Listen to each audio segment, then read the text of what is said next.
আসসালামু আলাইকুম। আজকে বাসায় ফিরনি রান্না হয়েছিল। আম্মুর হাতের ফিরনি আমাদের বাসার সবারই পছন্দের। প্রথমে চুলায় দুধ বসিয়ে দেওয়া হলো, 1 কেজি পরিমাণ দুধ নেওয়া হয়েছিল, দিয়ে দেওয়া হলো দারচিনি, এলাচ। এখন নাড়াচাড়া করে বলক আসা পর্যন্ত অপেক্ষা করব।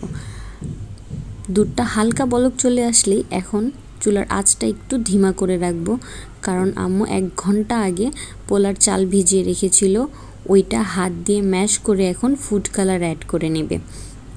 ফুড কালারটা অপশনাল, আপনার চাইলে দিতেও পারেন, নাও দিতে পারেন। যে পোলার চালটা ভিজিয়ে রাখা এবং ম্যাশ করাটা আমি ক্লিপটা নিতে পারি নাই, কথা বলতে বলতে দুধে পুরোপুরি বলক চলে আসছে। এই পর্যায়ে চালগুলো দিয়ে দিব। চালগুলো দিয়ে এখন অনবরত নাড়াচাড়া করতে হবে।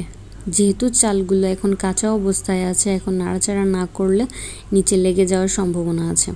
বলক চলে আসলে আর ওই ভয়টা থাকবে না। নাড়াচাড়া করে বলক আসা পর্যন্ত অপেক্ষা করব। নাড়াচাড়া করতে করতেই এখন বলক চলে আসছে। এখন আপনারা নাড়াচাড়া হালকা করলেই চলবে, এখন অনবরত নাড়াচাড়া না করলেও চলবে।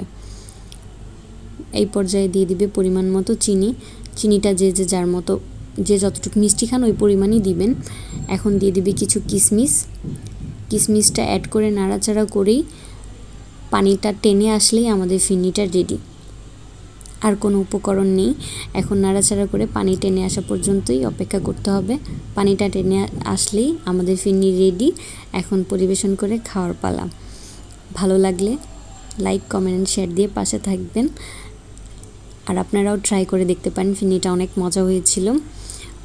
আজ এই পর্যন্তই, আবার অন্য কোনো ভিডিও দিয়ে আবার আসবো। আল্লাহ হাফেজ।